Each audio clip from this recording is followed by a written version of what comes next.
and welcome to News 9 Sports. I am Rohit Bhardwaj here, and we are here at the Balewadi Stadium while the Ultimate Kho-Kho League is reaching its culminating stages. Vishal, it has been a great ride.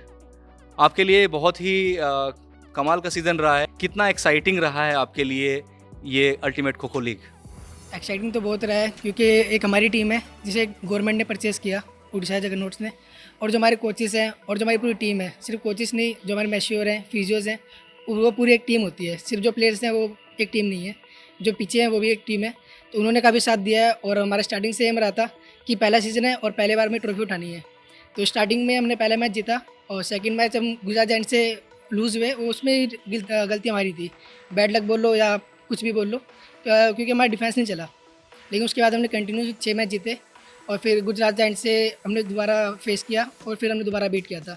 Semifinals में जब दोबारा Gujarat giants आई तो हमें sure था कि हम मारेंगे, लेकिन बस टारगेट था कि हम लीड से मारें. पहले इसके मुकाबले पॉइंट्स ज़्यादा होने चाहिए, क्योंकि पहले लूज़ किया वो बैड लक था, सेकेंड टाइम जीते पर पॉइंट्स कम थे तो सेटिस्फेक्शन नहीं हुई. तो जब हम दोबारा से सेमीफाइनल मिले तो टारगेट था कि अच्छे पॉइंट से लीड करके फिर जीतना. इतने सारे अदर स्पोर्ट्स थे, लेकिन खो-खो को आपने कैसे चुना और कैसे आप आए और कैसे ये लीग आपको पसंद आया? स्टार्टिंग में मेरी बहन प्राइवेट स्कूल में खेलती थी. जब हम प्राइवेट स्कूल में शुरू में पढ़ते थे तो मैं इसी पार्क में खेलता था उस टाइम.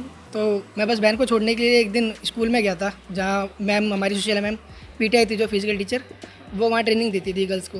तो वहीं पर मैं जब गया तो मैम ने बोला एक बार रनिंग करके दिखाओ. तो मैम को शायद अच्छी लगी रनिंग, तो मैम ने बोला कल से कंटिन्यू आना, हम खो खेलेंगे. तो स्टार्टिंग वहीं से हुई. प्राइमरी में जोन इंटर जोन होती है बस, उसके बाद कोई लेवल नहीं होता. तो वहाँ से जब हमारी टीम इंटर जोन में फर्स्ट आई थी तो वहाँ से एक अपॉर्चुनिटी मिली प्राइवेट स्कूल में, सरस्वती बाल मंदिर से हमें फ्रीशिप में एडमिशन मिला स्टडी के लिए. तो वहाँ जाके फिर हमने प्राइवेट टूर्नामेंट्स भी खेले और फिर स्कूल गेम्स का ही पता चला. स्कूल नेशनल गेम्स होते हैं, वो अंडर 14, 17, 19 होते हैं, वो स्कूल्स के बच्चों के लिए होते हैं. फिर उधर पार्टिसिपेट किया, फिर आगे सीनियर नेशनल का पता चला, फिर सीनियर नेशनल पार्टिसिपेट किया, फिर आगे धीरे धीरे आगे बढ़ते रहे. और फिर अल्टीमेट का तो 3-4 साल से चल रहा है, तो KK5 फेडरेशन है, उन्होंने काफ़ी संघर्ष किया इसके लिए. तो इससे पहले हम कैंप दे चुके हैं, तो कुछ ऐसे नहीं लगा था कि लीग हो जाएगी, क्योंकि काफ़ी टाइम से बस पेंडिंग चल रहा है, हो रहा है. कैंप भी हुए, काफ़ी खर्चा भी हुआ KK5 का. फिर फाइनली जब इधर आए, कैंप में दिए, फिर मीडिया आने लगी तो कुछ लगा कि हाँ अब होने वाला है. फिर एक्साइटमेंट बढ़ी और फिर जोश में सब आ गए.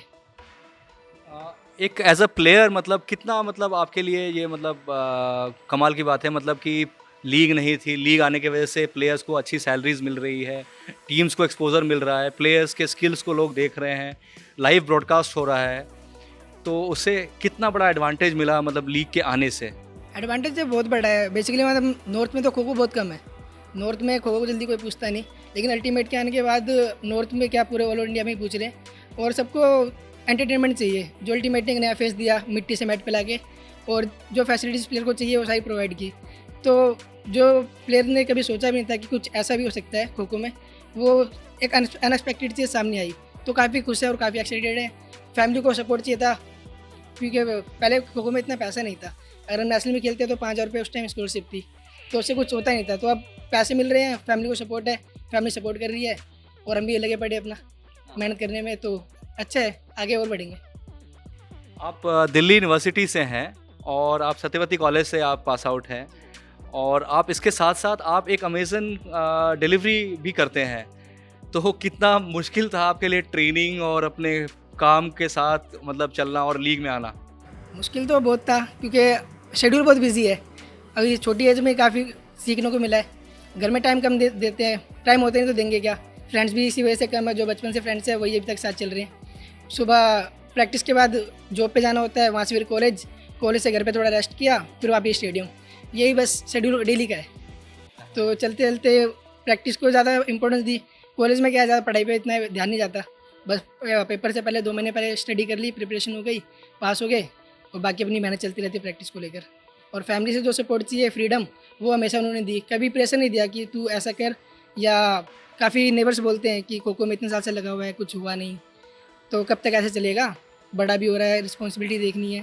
पर बाई चांस कहीं मम्मी ने बोल दिया तो ठीक है, वरना कभी कुछ बोला नहीं. तो फिर हम भी समझदार हो गए थे.